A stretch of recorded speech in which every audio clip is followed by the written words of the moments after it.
Zolpidem. What the fuck? This shit's for real. The possible adverse reactions are side life-threatening, rare, severe allergic reaction, anaphylaxis, hives, itching, swelling throat, vomiting, benzodiazepines. Okay. Marilyn Monroe, Heath Ledger, and Michael Jackson. They all have one thing in common. All of them overdosed on hypnotic substances. Hypnotics, otherwise known as sedatives or sleeping pills. Medications are perfectly legal with a prescription and are all used in the treatment of insomnia. And barbiturates aren't really what bother me. They're relatively safe substances in acute medical usage. The problem is how these sedating drugs are demonized. A common practice amongst physicians now is, instead of prescribing something like a traditional sleep medication, like a Z-type drug, Ambien, Lunesta, Soma, whatever, they are prescribing atypical antipsychotics instead of traditional sleep medication. These antipsychotics are not hypnotic. Rather, they're major tranquilizers. Essentially, that means they literally knock you out. Really, opinion isn't factual. That's why I took the liberty to pull up some conclusive studies on the harms of using something like Seroquel. So this is a quote from the National Post article referencing the dangers of using antipsychotics. A clinical toxicologist, it's a fancy word of saying they study how toxic a substance is to humans and animals, that worked at Sunnybrook Health Centers in Toronto, said quetiapine can also cause a particularly nasty complication known as neuroleptic malignant disorder, but potentially life-threatening reaction to antipsychotics or major tranquilizers. He also said, I've certainly seen people who have been diagnosed with Parkinson's disease that I'm confident were from quetiapine. So why the fuck is this still continuing? Well, pharmaceuticals are big money. They spend millions of dollars to keep people quiet and to get physicians to prescribe more. Also, another shocking scientific study conducted found increased weight gain and even diabetes mellitus in predisposed patients, and in rare cases, type 2, so developed diabetes, has developed in some individuals who take Seroquel. All these cases were a direct result of the antipsychotic. Alright, so now you know that Seroquel is not an appropriate drug to approach something like insomnia, sleep problems. You're probably better taking an over-the-counter medication, if anything. But it doesn't mean that something like Zolpidem or Ambien or S-Zoplicone, fancy name, Lunesta, or fast-acting benzodiazepines like temazepam are by no means safe either. Just a few side effects of famous Z-class drugs that include Ambien is chest pain, faster irregular heart beating, and feeling short of breath, so hyperventilation, trouble breathing or swallowing, or feeling like you might pass out. Not very fucking pleasant, but also muscle pains and sleep parasomnias have been found in some users of Ambien, even in medically supervised dose ranges, meaning that it was prescribed by a doctor and was FDA approved for the dosage that was prescribed. If you don't know what the hell a parasomnia is, it is unusual behaviors while asleep, like sleepwalking, or comedically enough. Ambien apparently is somewhat of an aphrodisiac, as some cases have been reported of people impulsively having sex with someone while still asleep. But don't get your hopes up. Ambien by itself is not generally considered high on the scale of toxicity. You would need to somehow ingest 2,000 milligrams of Ambien to overdose, so it's very hard to overdose on Ambien. It's next to impossible, while something like Seroquel, I can't remember the exact number, I should put up something that tells you, but you need a lot less, and it's a lot more possible to stop respiratory function from just a direct result of something like Seroquel. And as far as the parasomnias go, they are rare, but they do happen, and there was a case of one of the Kennedys took Ambien and got in a car while he was still partially conscious but asleep and crashed the car. Ended up in the hospital, obviously. The most prescribed dosage of Ambien is 10 milligrams. So you would need to take about 200 pills of a standard dosage to have a fatal overdose. And that means you also have to take the pills in a short enough time period that they haven't been digested or processed by your stomach. The real risk with sedating pills and Z-types is those who consume them for recreational usage. Some of these users may make a very idiotic mistake, mixing something like a Z-type drug like Lunesta, for example, with ethanol.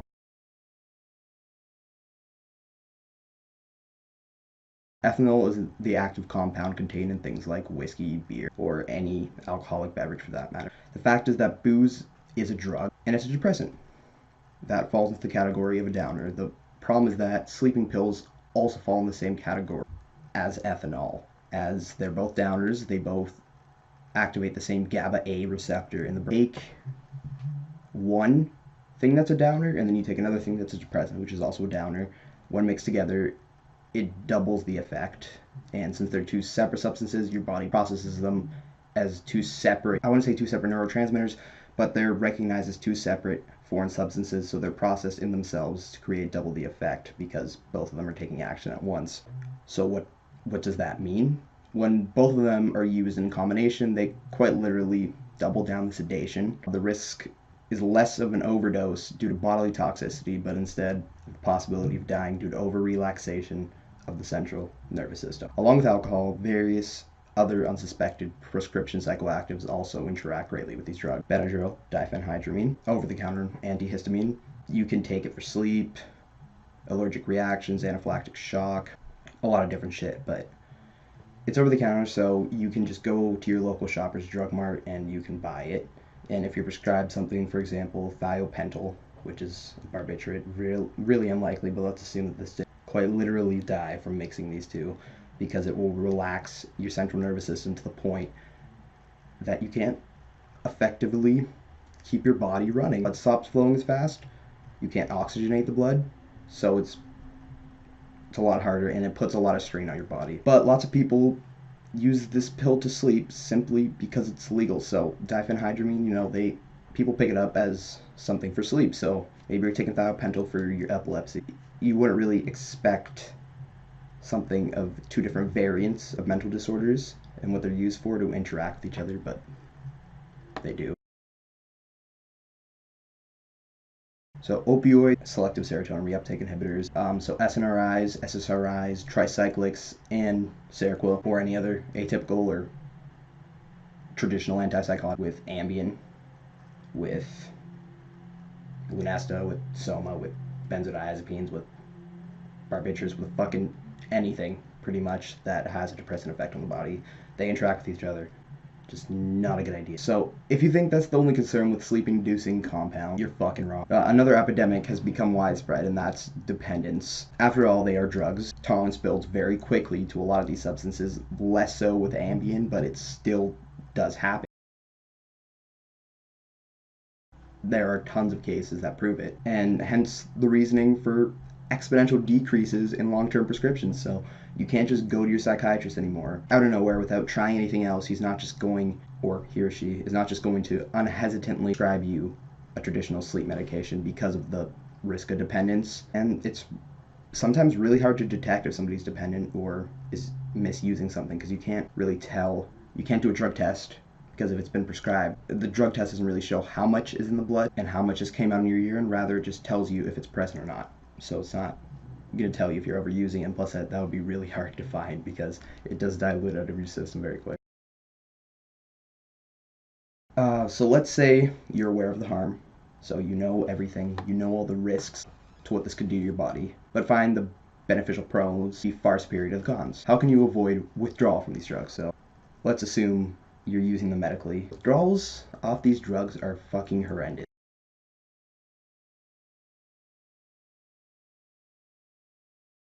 Withdrawals off something like the anti-epileptic and insomnia remedy, thiopental, which I talked about earlier, is a drug in the class of barbiturates, so it's a very strong tranquilizer. It's still mild tranquilizer, but it's considered a very powerful hypnotic anyway. And some of the symptoms of withdrawal include hallucinations, muscle aches, suicidal ideation, depression, retrograde amnesia, which means you can't, a ton of other symptoms, but you get the point, it's not pretty. First thing you need to consider is how much you're going to ingest. Alprazolam, for example, or Xanax, is a benzo, and most benzos are very potent, so you don't need a lot to get an effect. Meaning the safe medical dosages started as little as 0.25 milligrams, which if you don't know, as far as pharmaceuticals go, that's a very fucking low dosage and is a maximum of up to 4 milligrams recommended daily. These are all approved, but something like diazepam or Valium, which is also a benzodiazepine, has a much less potent status, more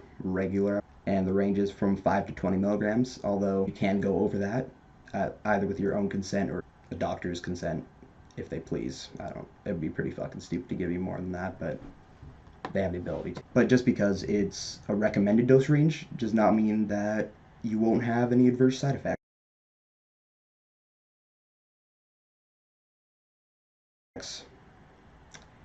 In the description, you will find links to more dose ranges. So, because I can't give every single Z-class drug, benzodiazepine, everything, a dose range.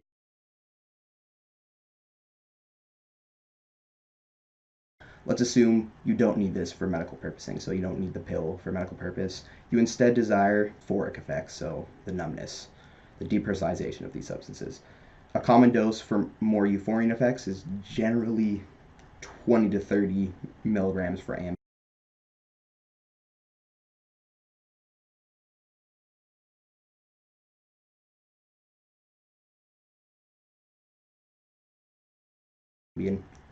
Is a light to common dose, I would say. It's again not necessarily a safe dose range, and that this is more for a first-time user seeking very powerful effects. Don't take this assuming it's just going to be mild. That 20 to 30 milligrams of Ambien, which is already in itself a very powerful drug, is a lot. And 1 to 2 milligrams of clonazepam is a common dose for recreational purposes. This is just, I'm trying to give the most safe dose ranges. You always do your own research, but let's assume you're doing it recreationally. 1 to 2 milligrams should be sufficient for a first-time user. It may seem minuscule, but from experience and factual research, these doses can leave you quite impaired.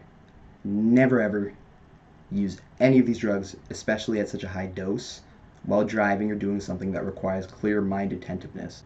1 to 2 milligrams, it's not the dosage, it's the fact that you're under the influence of the drug. Unless your physician has said that it's okay and that it won't affect you, even then I would be skeptical.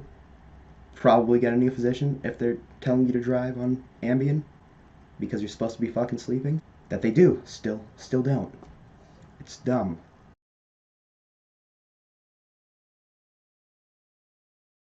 So, never use any of these drugs, no matter in high dose or low dose, using any kind of equipment that you need to drive, or use a forklift. Don't use a fucking forklift. That I don't think I've ever seen anybody do it under the influence, but it probably would not end pretty. So don't just take your physician's word for it. Also, get a second opinion. If you just get a script handed to you from your physician, doesn't necessarily mean that you need it. Let's be honest here, most physicians will hand out a fucking script for anything. Doesn't matter what it is. You want it, and there's money there, they'll offer you a ton of different substances that'll get you coming back over and over and over. So get a second opinion, talk to people who know about this. Again, the internet, it exists, use it, and formulate your own research. So look into yourself. Don't be a fucking idiot. If you're going to use any drug, no matter for what scenario, know what you're using, know the compound. And I don't mean memorizing the actual pharmacological name. I know what lisdexamphetamines are, 5-ANs, but I have no clue what the fuck they do. I don't know how they could harm. I know nothing about them, but I know the compound name. Doesn't mean anything. Look at the side effects also. If you've taken the liberty to search up the substance and find out what it is, read on the side effect. One of the smartest things you can do if you want to be educated on what is being put in your body. Before accepting a prescription from a physician, ask yourself just one question. Is this absolutely necessary? Do I need this? For example, when it comes to sedatives, do I have no other way of going to sleep? Have I tried melatonin?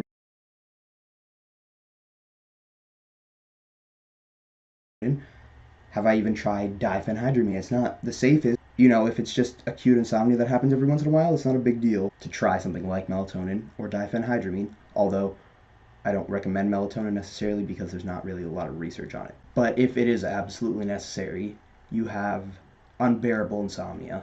I'm actually, ironically enough, prescribed Seroquel. I like it. I have a history of diabetes in my family. I've told my doctor about it, and I've been referred to a psychiatrist to get the medication changed.